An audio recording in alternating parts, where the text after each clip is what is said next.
Què fem amb els nostres fills o filles a casa durant aquest temps de confinament? És bo que estiguin distrets amb internet i amb els videojocs? Com els afecta aquesta situació? Han de ser conscients dels riscos d'aquest virus? Aquests són alguns dels dubtes que passen pel cap de molts pares i mares en aquests moments de reclusió a les llars. Per posar una mica de llum a aquesta problemàtica anem a parlar amb la psicoterapeuta infantil i familiar Chiara Leoni de l'Espiral, un centre especialitzat en teràpies psicològiques, corporals i desenvolupament humà que està situat al Prat. Chiara Leoni, muy buenas tardes. Muy buenas tardes.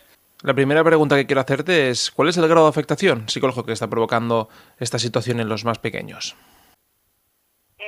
Mira, en este momento yo creo que aún no vemos el grado de afectación porque aún es pronto. Lo que estamos viendo es un proceso que parte de un shock y que progresivamente va hacia el desarrollo de síntomas traumáticos. Estos síntomas pueden ser leves o en unas situaciones más graves, y también la gravedad depende de situaciones previas, de salud mental, de problemáticas sociales. En general ahora, por lo que yo veo, estamos, y por cómo va el tema del trauma, estamos en una fase aún de primera reacción a un shock. Lo que pasa normalmente en eventos traumáticos, incluso más graves como una guerra o un secuestro o una muerte. La primera fase es un poco la negación y luego progresivamente se va hacia otro tipo de reacción que es de elaboración, por ejemplo la rabia, la rebeldía, ¿no? El no creerse. Progresivamente se va hacia la aceptación, pero en unos casos pasando por reacciones fisiológicas y emocionales que son traumáticas, y cierto grado de desconexión, por ejemplo, tener reacciones como incluso de felicidad, de gozar, ¿no? de esta situación, de encierro, de descubrir cosas que incluso son agradables, son parte de este tipo de, digamos, trastorno. Y claro, si no estamos acostumbrados a trabajar con personas en tema de psicotrauma, no lo vemos, pero vamos hacia este patrón general, luego con variaciones individuales. ¿Y deben ser conscientes de los riesgos de este virus? Últimamente hemos visto como un padre, por ejemplo, a través de un pequeño experimento casero, pues intentaba concienciar a su hijo de los beneficios de lavarse las manos, por ejemplo. Sí, por supuesto que sí, la conciencia sí, porque con los niños hay que quedarse en el plan de la realidad, decir la verdad, naturalmente adaptada a cada franja de edad, y la realidad es que hay medidas de higiene que se sugieren y que, claro, no pueden evitar totalmente problemas de salud, pero sí que es importante explicar que sobre todo es para ayudar a otras personas que están más en peligro, como personas mayores o personas enfermas, incluso niños como ellos que están más enfermos. Y entonces, claro, sí que es importante explicar con el ejemplo también que las medidas son muy importantes como parte de su cuidado y de responsabilidad también colectiva y social. ¿Y cómo se le puede explicar a un niño de 4 años y a uno de 8?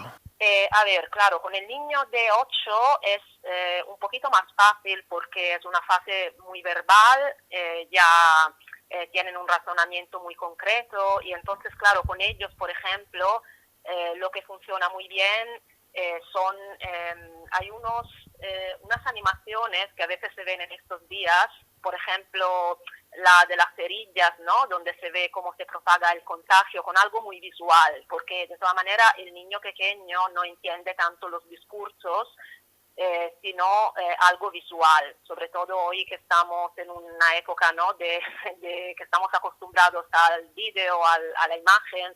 Entonces, por ejemplo, el vídeo que circula de las cerillas, que el fuego se propaga hasta que una no está y entonces se crea un vacío y ahí el contagio no se propaga, para un niño de 8 años puede ir muy bien.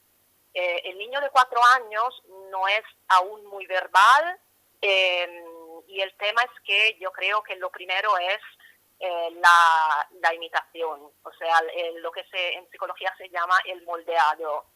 Los niños de 3-4 años aprenden con la imitación de los adultos.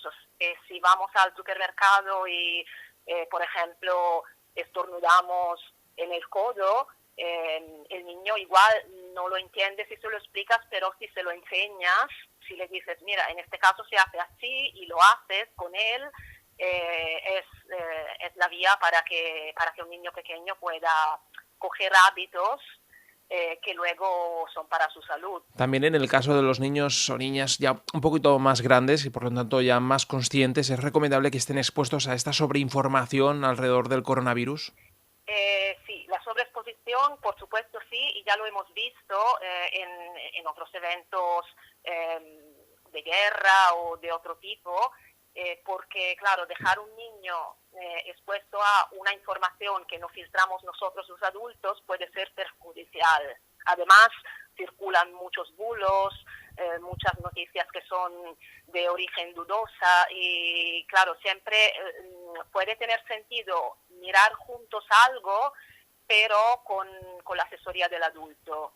Y por supuesto, determinadas cosas catastrofistas es mejor que no. O sea, noticias que son, por ejemplo, científicas, con el filtro adecuado, sí que pueden dar cierta seguridad y con un adulto que explica y que también contesta las preguntas y también acoge, por ejemplo, un miedo o una duda. En diferentes medios de comunicación han salido especialistas destacando la importancia de marcar una rutina diaria para los más pequeños. ¿Se debe evitar la sobrecarga de tareas? Claro, el tema es que una rutina sí que tiene que estar porque los niños viven a través de rutinas y acaban de dejar una rutina que para ellos, digamos que marcaba bastante sus hábitos, su día a día. Sin embargo, lo que yo veo en estos días es un poco un peligro de correr a recuperar cosas que se están perdiendo y aparentar que no ha pasado nada y que seguimos igual. Entonces, para mí, lo que veo un poco peligroso es como correr con este tema de que muchos colegios han montado clases online, actividades, correr a repristinar la misma rutina tal cual que ellos tenían cuando iban al colegio, cosa que evidentemente no puede ser. Y entonces crear de rebote un estrés añadido. Entonces, no sé, buscar una vía intermedia de mantenimiento de determinadas tareas, introducir otras, pero tal vez sin demasiada presión, buscando medios como más lúdicos, más alternativos y siempre de manera flexible y también adaptada a cada familia y a cada niño. ¿Y cuáles son los contenidos esenciales que tiene que tener esta? En niños muy pequeños, en realidad, la rutina pasa a través de lo que comparten con los padres. Claro, hasta los 3-4 años, en realidad, por mucho que hoy muchos niños van a guardería y hacen ya vida comunitaria, pero en realidad la socialización pasa más por los padres. Entonces es muy posible que un niño hasta los 3-4 años no se quede tan afectado, porque sí que los padres pueden en casa como crear una rutina, o sea que al final un niño de 3-4 años no va a echar mucho en falta, por ejemplo, la guardería o la educadora, porque la madre y el padre pueden compensar. Entonces simplemente implementar una rutina de contacto, de participación, actividades familiares, incluso les podría beneficiar. El problema es para los más grandes, que sí que van a tener un duelo por la pérdida de contacto social, porque ya los niños de primaria sí que es importante que lo viven como es la época de la salida al mundo, de las amistades, del compartir, y entonces claro, aquí lo tenemos más complicado, porque hay toda una parte de rutina que va a faltar y que los padres podemos compensar hasta cierto punto. Entonces, no sé, por ejemplo, inventar, alternar momentos de compartir actividades en familia con momentos de, por ejemplo, lectura individual, porque esto reproduce más los momentos del colegio, ¿no? Momentos académicos con momentos extraescolares, como intentar buscar un equilibrio entre rutina tiene que estar, evidentemente tienen que incluso participar en las tareas de casa, pero seguramente implementar algo como más afectivo también, como más de acogimiento, juegos juntos y complementar evidentemente todo esto con el tema del teletrabajo no es fácil. Pero hay que intentarlo, igual recuperando en el fin de semana o echando un poco mano, por ejemplo, de los hermanos mayores, y están. Tema horarios. Nos ponemos en la situación de una familia con 2 hijos. ¿Es aconsejable establecer el mismo horario a un niño de 4 años que a uno de 8 o hay que ir a ritmos diferentes? Es muy complicado que se pueda ir todos al mismo ritmo, sobre todo si son niños que tienen diferencias de edades. Por ejemplo, pertenecen a ciclos escolares diferentes. Y aquí hay que tirar de flexibilidad, en el sentido de que hay cosas que sí y hay cosas que hay que ir un poco detrás del ritmo de cada familia y de la exigencia también de cada niño. Yo creo que en este momento el problema no es tanto que hayan desajustes en los horarios de la familia. El problema es intentar, digamos así, llevar esta situación con la menor carga posible de conflictos, y entonces aquí para mí entra el tema de la flexibilidad, porque si implementamos rutinas muy obsesivas, esto va a crear más ansiedad. Muchos jóvenes también caen en la tendencia de videojuegos, plataformas audiovisuales y redes sociales, además de irse a dormir tarde, que no es muy recomendable, y levantarse al mediodía.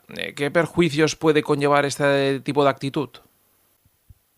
Este es un tema muy complejo porque, claro, este tema es un problema a cosas normales, porque muchos adolescentes e incluso muchos niños más pequeños tienden a engancharse, y ahora que estamos en una situación de aislamiento forzado, evidentemente esto lo favorece, sobre todo en chicos que están predispuestos a la adicción. Y entonces es un tema peliagudo, porque quitar completamente el acceso a estos juegos incluso podría ser perjudicial, porque podría desencadenar ansiedad. O sea que en sujetos que están un poco predispuestos, en realidad a veces sugerimos que tengan su hora de juego, porque a veces es como una descompresión, es como una vía de escape de la ansiedad. Pero claro, en la situación de encierro sí que se tiene que limitar lo más posible. Aquí sí, yo creo, poniendo un tema de rutina un poquito más marcada, o sea, poniendo horarios, poniendo limitaciones, igual sugiriendo, porque todo está pasando a través de la pantalla en estos días, evidentemente, sugiriendo fuentes alternativas, por ejemplo, otro tipo de vídeo, una serie que incluso se puede compartir con los padres. El tema es complejo cuando hay padres que a su vez tienden a engancharse y ya tienen el problema de, hoy se está creando una situación en la cual en muchas familias se comparte el juego a nivel de adicción con los chicos. Y este efecto creo que es algo que cuando acabe la emergencia se tendrá que tener en cuenta, o sea que tendremos un problema y se tendrá que tratar de alguna manera. ¿Qué podemos hacer en el caso de que nuestro hijo o hija tenga una sensación de gran agobio de tantos días estar en casa y que pues nos pida de manera exagerada ya salir a la calle? ¿Aquí cómo actuamos? Aquí creo que hemos de ser realistas y tener en cuenta que los hijos acabarán afectados y nosotros también, antes o después, y quien más, quien menos. Entonces, para mí es muy importante tener en cuenta lo que se puede llamar el botiquín emocional indispensable, que a menudo no se contempla ni en situaciones de normalidad, y es que el niño, el adolescente y también el adulto, evidentemente, tienen derecho a la expresión de sus emociones, porque el problema que vemos en infantil, en psicoterapia infantil y en educación, es que a nivel social tendemos a reprimir. las emociones, a no permitir que salgan, que se expresen, y consideramos que unas son negativas y desagradables, y a menudo sin darnos cuenta las congelamos. Entonces, claro, si no se expresan, se transforman en ansiedad, se transforman en patologías, incluso no solo psíquicas, sino también físicas, lo psicosomático, ¿no? Aquí vemos. Y claro, el tema es que si los mismos padres se sienten sobrepasados, en este caso sí sería mejor pedir una asesoría profesional. O sea que los padres pueden ayudar a los hijos a expresar emociones, acompañarlos, porque los hijos se enfadarán, no entenderán, y los padres los pueden acompañar. Pero si ellos mismos se desbordan, aquí sí que puede ayudar, alguna asesoría directamente incluso a los padres. Y entonces aquí lo que estamos viendo, claro, acabamos de entrar en este periodo, y los que trabajamos en psicoterapia hemos dado disponibilidad al tratamiento online. Lo que pasa es que aún estamos en la fase inicial, y entonces hasta la fecha no se ha entrado en esto, aún se espera, pero sí que en el medio largo periodo igual tenemos que plantear redes de ayudas, consultas online, la posibilidad de que se den asesorías o psicoterapéuticas o educativas sobre este tema de la expresión emocional. O sea, ya a cosas normales, el terapeuta infantil a menudo contiene a los padres emocionalmente, y esto sirve para contener a los hijos como con un efecto cascada. Has repetido mucho durante la entrevista la palabra trauma. ¿Debería asustarnos este término? No debe asustar, porque en realidad el trauma es algo que también puede ser muy sutil. O sea, estamos acostumbrados en pensar en el trauma como algo, como un evento muy catastrófico y muy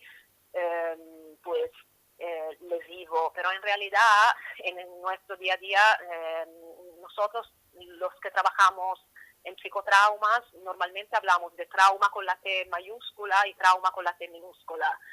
Y entonces, claro, hay traumas como un maltrato, un abuso o una muerte repentina, pero también hay traumas del día a día que evidentemente sí que pueden trastornar, pero no llegan a dejar determinadas secuelas como los traumas más importantes.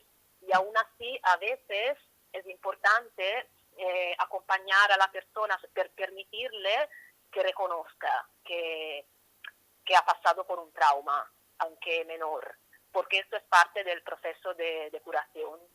Imagino que necesitaremos un proceso, ¿no?, de recuperación. Sí, por supuesto. Claro, el tema es que el ser humano es resiliente, y incluso en las situaciones así más catastróficas y más traumáticas se da luego un periodo de recuperación. No tenemos que tener prisa, tenemos que poder permitir pasar a través de las varias fases, porque esta es una situación, lo que veremos será también una situación de duelo progresivo, porque hay una pérdida, hay gente que está perdiendo el trabajo, o reduciendo el trabajo, pérdidas económicas, o también pérdidas de la posibilidad de tener contactos sociales, y pérdida también de la identidad, porque de repente estamos recluidos y perdemos muchas posibilidades y muchas libertades. Entonces tendremos una fase de elaboración de un duelo y de un trauma, y esto seguramente se puede enfrentar. Se puede enfrentar, sobre todo, yo creo que progresivamente a nivel social se implementarán recursos y estrategias para ayudar a la población. Uh-huh. Pues Chiara Leoni, psicoterapeuta infantil y familiar del Espiral, muchas gracias por haber atendido la llamada de los servicios informativos del Prat Radio.